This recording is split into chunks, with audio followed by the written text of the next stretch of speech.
Dahil sa makapangyarihan ng Diyos, bago pa likhain ng langit at lupa, bago pa magkasala ang tao, dahil sa pag-ibig ng Diyos, nung nilikha tayo, may choice na. Pero meron na siyang solusyon, even before the foundation of the world.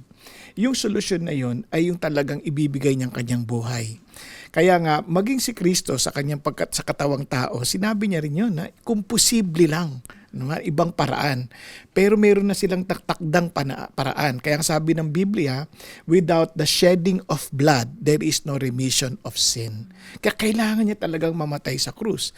At bukod pa ron, kahit sa lumang tipan pa lang sinasabi na kailangan siyang maipako so that the curse will be taken away from us. So yun po, kaya makita niyo yung kapangyarihan ng Diyos at yung kasalanan natin, sobrang tindi kasi it separated us from God.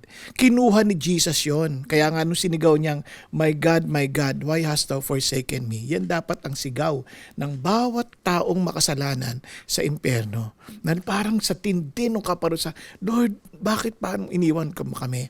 Pero kinuha lahat ni Jesus yun sa atin para hindi na natin yan isisigaw sa kawalang hanggan. Sa halip ang sigaw natin, in your presence there's fullness of joy.